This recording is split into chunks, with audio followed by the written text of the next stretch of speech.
On revient ce matin sur l'Assemblée générale du groupement de bananes qui s'est tenue hier à Trois-Rivières. Un secteur sous perfusion qui survit des subventions et qui se bat contre les aléas climatiques. Une filière qui s'inquiète pour son avenir, surtout après le passage de l'ouragan Maria et des pertes de 68 000 tonnes de production. Une situation ayant contraint à mettre au chômage partiel 80% des ouvriers du secteur. Et dans ce contexte, la diversification pourrait être une solution, mais elle n'est que temporaire. L'équilibre est encore fragile pour les planteurs. David Mir est le gérant de la société Lalise à Bouillante. Il est déterminé à garder son activité et il s'est confié à Pierre-Emmanuel.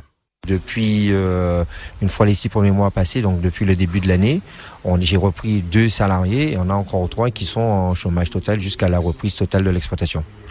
La banane, vous êtes tombé dedans, vous êtes né dedans, vous vivez dedans tous les jours, vous n'envisagez pas de l'abandonner? Ah non, pas du tout. Pas du tout, parce que...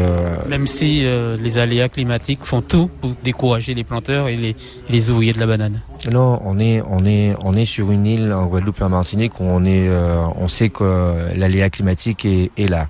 Il n'en reste pas moins que c'est une plante qui va vite et qui très rapidement peut nourrir son producteur.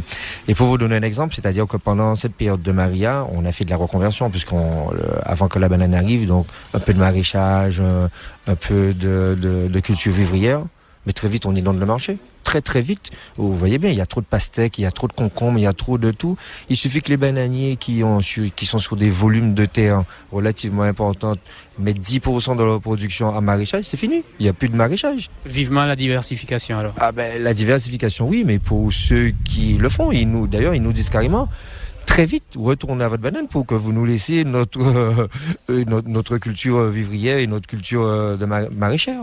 Parce que sinon, si on met l'ensemble des producteurs de bananes, ce qui a été le cas à faire de la diversification, mais très vite les prix s'écoulent et les productions inondent le marché. Et c'est ce qui s'est passé pour le concombre et la pastèque en ce moment.